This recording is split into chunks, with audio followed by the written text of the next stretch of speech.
Se você já fez terapia, ou até mesmo você já atendeu, né, alguém nesse sentido, como terapeuta, profissional da área da saúde, provavelmente você já teve aquela sensação de que a pessoa vem e a gente tá sempre falando a mesma coisa, né? Como se não saísse do lugar. E isso costuma gerar uma certa angústia, né? Gera aquela pergunta meio silenciosa ali de: será que tá funcionando? Será que é isso mesmo? A terapia funciona dessa maneira? E bom, hoje eu quero te mostrar uma coisa interessante que é o seguinte: a repetição de um problema, né, de uma fala, de uma situação na terapia, ela é um dos principais mecanismos que nós temos de mudança. Ela não é uma falha do processo, efetivamente. Tá? Ela pode ser um indicativo sim, mas ela sozinha não é. E isso não é uma opinião que eu tenho, isso é uma coisa que a gente tem décadas de estudo na psicologia, e isso foi uma coisa que eu trouxe para minha psicoterapia, para o meu trabalho, para minhas previsões, que era justamente essa inquietação lá atrás, que era, cara, eu estou repetindo as mesmas coisas, o cliente está repetindo, e agora? O que, que eu faço? E aí foi o que eu pensei. Comecei a estudar, comecei a pesquisar, e estou trazendo aqui para vocês. Então a gente tem três tópicos aqui, que é por que, que a repetição acontece, por que, que ela é necessária e como reconhecer que isso é uma coisa boa ou não, né? Se isso é progresso ou estagnação. A primeira coisa que a gente tem que entender é que a maioria das pessoas entram na terapia esperando ela como uma linha reta.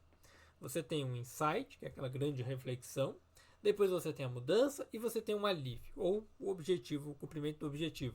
Mas a ciência da mudança, ela traz para a gente um caminho totalmente diferente.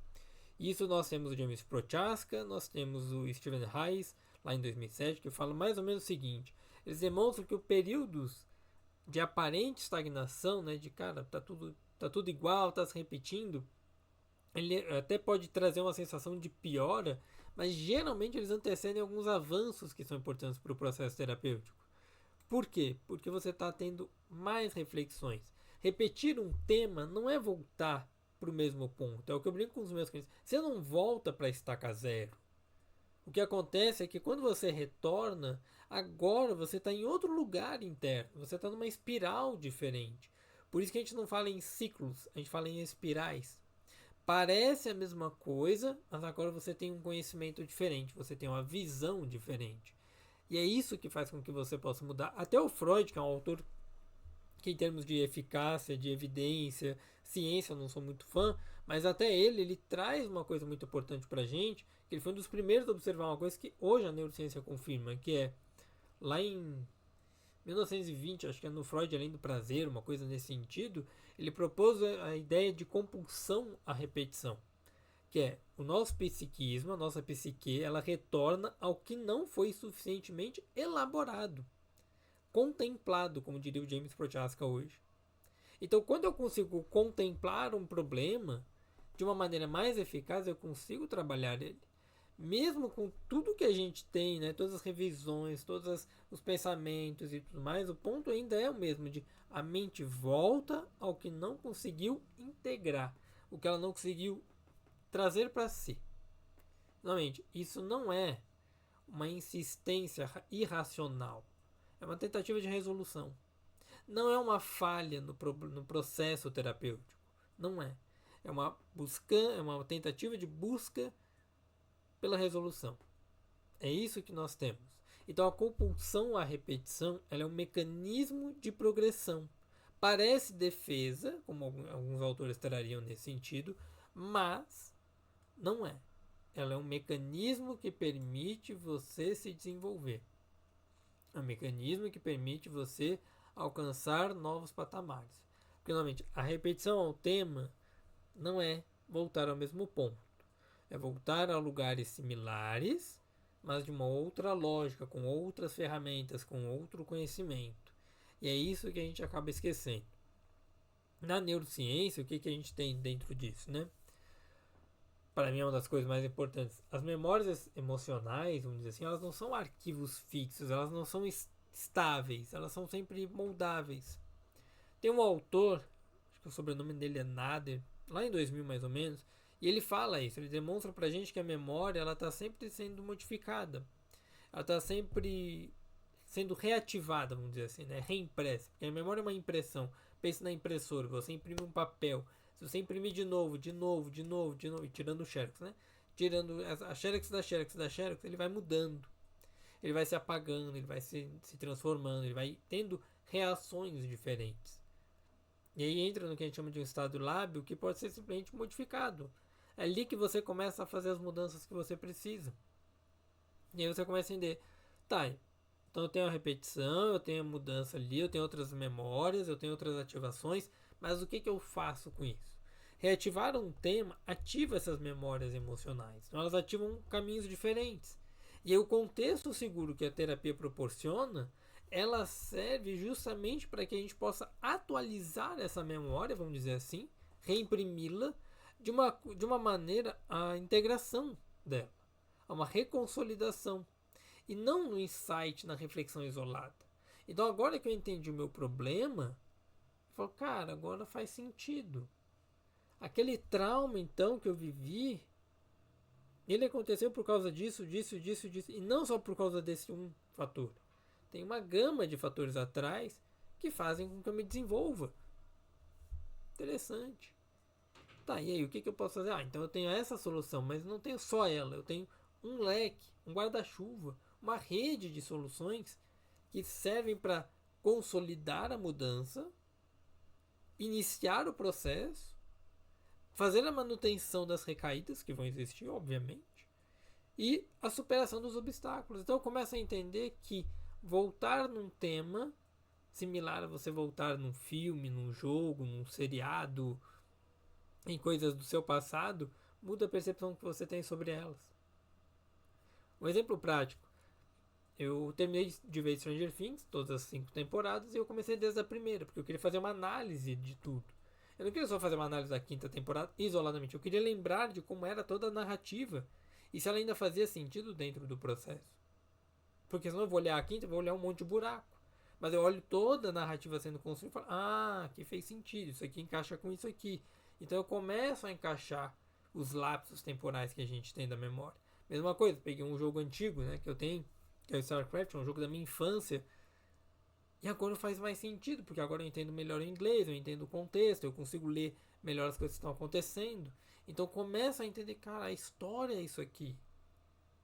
É assim que se desenvolveu a história. Então eu estou reconsolidando tudo aquilo, não é uma coisa isolada. A mesma coisa se você pegar filmes e normalmente séries, livros e por aí vai, ou até mesmo leituras, que eu acho incrível isso, né? Por exemplo, pegar uma leitura do Freud lá de 1920, 100 anos depois, e falar, caramba, esse cara estava falando isso. E ele não tinha acesso a essas informações da mesma forma como nós temos hoje. Então, quando você volta nas suas memórias, quando você volta nas temáticas da terapia, isso quer dizer que você está buscando novas formas de solução, novas formas de crescimento, de aprendizado, e não uma simples falta de desenvolvimento ou de progresso ou coisa do tipo. Porque uma coisa que eu entendi, normalmente na minha busca, né, quando eu tive essa inquietação, é que nenhum tema da terapia ele aparece por inteiro. Nenhum tema ele aparece completo de uma única vez. A pessoa ela traz uma parte daquilo. Tanto que existe, né, o que a gente chama de terapias de partes, que é como se você fossem trabalhando, a gente fosse trabalhando com vocês partes do seu problema, da sua narrativa. E aí a terapia ela começa a funcionar no que a gente chama de camada, né? O que é uma camada? Você abre uma parte aqui, abre outra ali, outra aqui, outra aqui, outra aqui. Opa, tirei toda essa primeira camada. Fez sentido? Agora vamos para a segunda. Igual uma cebola. O Reis, que é o Steven Reis, né? Que é um dos nossos maiores autores ainda dentro da terapia cognitivo-comportamental, da ACT, da aceitação e compromisso, ele mostra que essa flexibilidade psicológica ela se constrói por meio da exposição repetida ao que antes era evitado. Lembra da camada? Aqui eu consegui trabalhar, mas aqui do ladinho eu não consigo. Por esse lado aqui eu não consigo. Então, deixa eu dar a volta. E eu vou indo em outras camadas. Eu vou em outros cenários, outros lugares. E aí a pessoa ela vai trabalhando outras demandas, integrando, né, essas outras demandas, soluções e por aí vai, ao ponto em que ela volta naquele tema e fala assim, agora eu consigo trabalhar. Agora eu consigo falar sobre isso. E assim você tem todo o desenvolvimento. Assim você tem toda a evolução. Se eu não me engano, exemplificando de Stranger Things, eu não lembro se é na terceira ou na quarta temporada, acho que é só a partir da quarta, que o Will, que é aquela primeira criança raptada pelo Vecna, ele aparece no seriado como um personagem gay. E você fala, caramba. E ali fica, termina a quarta temporada, ele fica aquela coisa meio não é, não é. Até que quando você vai para a última temporada, tem a grande revelação, porque são camadas, a narrativa ela faz isso. São exposições repetitivas que antes eram evitadas, ao que antes era evitado.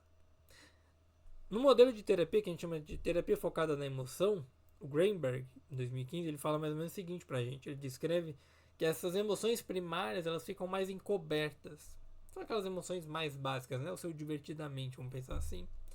E as emoções secundárias, que são sentimentos, ou seja, são as interpretações que a gente faz, vão servindo como defesa, culpa, raiva, por aí vai. Então elas vão servindo como proteções. E é por isso que quando um tema retorna, não é o mesmo conteúdo. É um nível mais profundo do mesmo conteúdo. Eu tenho um vício em pornografia e eu faço o consumo desse vício porque eu estou entediado. Ok? Sua primeira defesa, primeira camada. E aí você vai trabalhando o tema.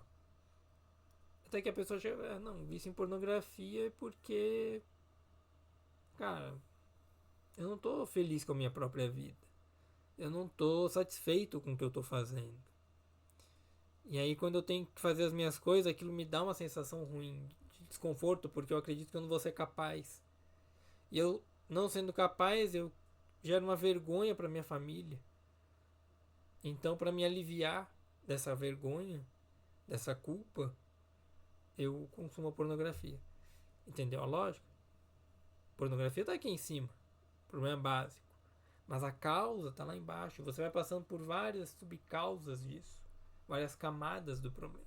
Eu sou viciado em videogame, né? Em jogo. Porque eu tô com tempo livre. Não. É que nem a gente vê hoje, né? Essa questão da dopamina, né? Da internet. Você não tá consumindo horas no Instagram ou no TikTok porque você tá vendo Reels. Você está consumindo horas de Instagram e TikTok porque você não está conseguindo fazer suas coisas. Você está desregulado em vários níveis, vários aspectos. Você não tem uma estrutura de planejamento, de hábito, de construção de vida. Não é só porque a plataforma está ali e é rápida. Porque agora eu posso pegar o celular e ficar. Não, não é só isso aqui. Isso aqui é um controle. Não é só isso aqui. Tem toda uma estrutura por detrás. E para as nossas emoções é a mesma coisa. Então, quando você repete temas, não é só uma falta de desenvolvimento na terapia. A repetição de temas na terapia, de assuntos, de conteúdos, é a repetição emocional se desenvolvendo. Então, lembrando a nossa primeira perguntinha, né? Por que ela acontece? Por que a repetição acontece? Porque é uma forma do seu organismo trabalhar aquela mudança, tendo que lidar com as evitações. Então, uma exposição gradativa em diferentes camadas. Por que ela é necessária? Porque a partir daí, neste processamento em camadas, que a repetição ela se transforma no processo de mudança. Muitos padrões não se repetem só em discurso, eles se repetem nas relações. A terapia é uma relação. O que você faz em terapia, na relação com aquele estranho, que é o seu profissional, é o que você faz em outras relações também. Quem fala isso é o Safran e o Safran Muren, alguma coisa assim. Lá em 2000 eles falam mais ou menos isso. Eles mostram que as rupturas na aliança terapêutica, que é a relação que eu tenho com o meu profissional ali, quando elas são reparadas, elas fortalecem o processo de mudança. Mas quando elas não têm essa reparação, né, tem uma ruptura ali, você fragiliza, obviamente, então aquilo afasta. Mas essas rupturas, elas geralmente envolvem o quê? Os mesmos temas, os mesmos medos, os mesmos padrões, a mesma reatividade. E é uma coisa que eu sempre brinco com os meus clientes. Você terá um momento que você irá amar o seu terapeuta e você irá odiá-lo. Saber odiar e como superar esse ódio é fundamental, porque se você não souber lidar com isso, quer dizer que você vai ser reativo nas outras relações. E aí, é uma coisa que parece meio louco, mas é realidade. A terapia, ela é um grande laboratório de relacionamento, por vezes seguro, para experimentar coisas diferentes. É o que a gente chama de papel de interpretação, né? Role play, brincar de interpretação. Então você interpreta papéis. Milton Erickson, que era um psiquiatra lá atrás, ele também falava a mesma coisa. Que a terapia é um momento onde você às vezes vai, entre aspas, encarnar, encernar, interpretar o pai da pessoa, a mãe da pessoa, o irmão da pessoa, um profissional da pessoa. E aí você interpreta papéis para além do papel do terapeuta, do psicólogo, psiquiatra, por aí vai, para que a pessoa traga comportamentos diferentes. E esses comportamentos você vai trabalhando, você vai aprofundando. Então, para quem faz terapia, às vezes seu terapeuta ele pode ser meio cuzão com você, mas não quer dizer que ele seja ruim para você.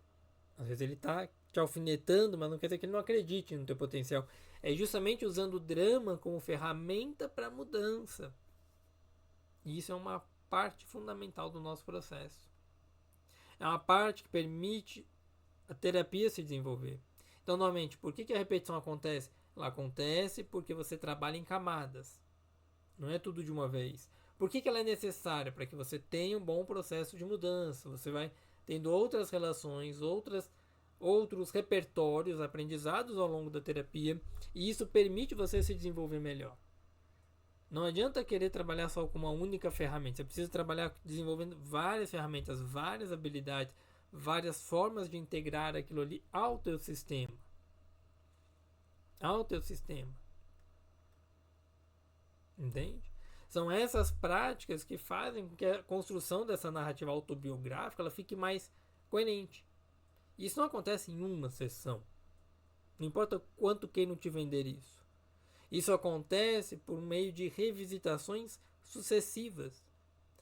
Cada vez com mais recursos, mais simbolização, mais agência, ou seja, senso de controle, capacidade de controle, que é eficácia. Um exemplo prático. Rafael, eu vou ler sobre finanças. Beleza. Hoje você tem livros muito bons atuais. Tem Morgan Housel com a Psicologia do Dinheiro, se não me engano. Aí tem o outro dele que é A Arte de Gastar Dinheiro.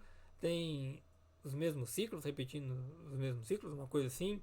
Mas você tem toda uma literatura anterior dele, antes dele, né, do Morgan, que também serve. Tem o Gustavo Cerbasi, Eduardo Amuri, você tem Brad Klontz. Tem vários autores científicos e não científicos que permitem você evoluir. Até aquele autor ruim pra caramba chamado Napoleão Hill, que fala sobre finanças, a teologia da prosperidade, ele também é importante, porque são várias temáticas, são várias camadas do mesmo tema que você vai integrando aquele conhecimento. Se eu construo uma linha do tempo nessas temáticas, fica mais fácil de eu entender os conceitos e internalizá-los, integrá-los. Se eu entendo a minha história de vida e vou entendendo o que está acontecendo em cada momento, não uma mera revisitação ao passado, mas um direcionamento ao meu futuro, é mais fácil eu integrar o processo de mudança. Então, quando eu entendo que esse padrão que eu estou tendo hoje, por exemplo, o consumo da pornografia, ele não é de hoje, ele é lá de trás, não porque com 5 anos eu consumi a pornografia, não é isso, mas a forma como eu lidava com aquela vergonha, de gerar vergonha à minha família, ela só foi sendo modificada. Ela só foi sendo modificada. Tendo mais recursos, mais acessos. E aí você vai lidando com aquilo. Então, primeira coisa é entender que repetir temas não é um fracasso. É um sinal de que algo importante está sendo trabalhado. Se não fosse importante, você não iria trazer tantas vezes para a terapia.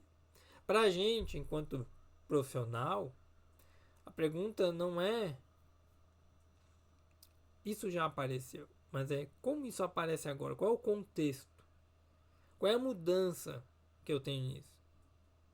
Porque a mudança ela não está no conteúdo, ela está na maneira como eu trago aqui. Porque agora a pessoa tem uma outra visão. Ela tem uma outra ferramenta, ela tem uma outra habilidade. Então, essas mudanças, elas são importantes para o nosso processo. Tá, como é que eu sei que eu estou evoluindo ou não estou evoluindo? Como é que eu sei quando a repetição ela está sendo útil ou não. A repetição normalmente ela não é um erro, tá? Não é um erro de processo. Ela é o processo. Quando a gente entende isso, o que acontece? A gente vai reduzindo a nossa frustração, nossa ansiedade. A gente pode aumentar o nosso engajamento ou adesão. A gente pode conseguir, a partir dali, sustentar as mudanças de maneira mais profunda e duradoura. Mas, como é que eu sei que isso está sendo a evolução de fato? A maneira como você traz. A maneira como o profissional lida com você dentro dessa mudança. Falando como profissional, se você repete muito um tema para mim, duas coisas vão acontecer. Uma é, eu vou trabalhar isso com as ferramentas que eu tenho, talvez dê certo ou não, ou eu vou atrás de mais conhecimento, para entender o teu contexto de vida melhor, dentro daquela problemática. Então, se eu pego esse conteúdo que você está repetindo, eu busco entregar mais ferramentas, busco entregar uma forma de visão diferente, e por aí vai, é um bom sinal. Está tendo progresso. Para vocês, clientes, é sempre perceber como o terapeuta reage. Se ele tenta mudar o jargão dele, a ferramenta, o conhecimento, a forma de passar e coisas nesse sentido. Rafael, eu estou elevando o tema, não senti que ele mudou muita coisa. O que eu faço? Conversa com ele. Porque é isso que a gente tem que estar atento. A repetição, ela tem utilidade de progresso. Ela fica sendo uma estagnação quando você e o seu psicólogo, o seu profissional, repetem as mesmas coisas. É dever do profissional, nosso, que está desse outro lado aqui, trazer uma forma diferente para vocês. Trazer ela. Não importa se ela vai ser uma visão às vezes mais religiosa, mais científica, mais análise do comportamento, cognitiva, gestalt, não importa. Eu preciso trazer uma visão que faça mais sentido para o meu cliente. Se eu, enquanto profissional, não consigo fazer isso, meu cliente não vai ter evolução também. Então, a repetição ela é uma estagnação quando o seu profissional não consegue sair do lugar com você. Não porque você não consegue fazer as coisas. Isso aí tem outras camadas. Fica para outro vídeo. Mas porque o profissional não saiu do lugar. E é isso que a gente está olhando aqui. A repetição ela se torna prejudicial para a terapia quando o profissional não sabe o que fazer de diferente para aquilo que você trouxe. Porque não é o seu conteúdo, mas a forma. Se você está trazendo sempre a mesma forma, efetivamente, sem um insight diferente, sem uma habilidade diferente, um recurso, então este profissional não está sabendo muito bem o que ele está fazendo. Não porque ele seja um profissional ruim, talvez ele só não estude tanto quanto deveria. Ah, mas isso aí quer dizer que ele é ruim. Bom, aí é você que está dizendo, não sou eu.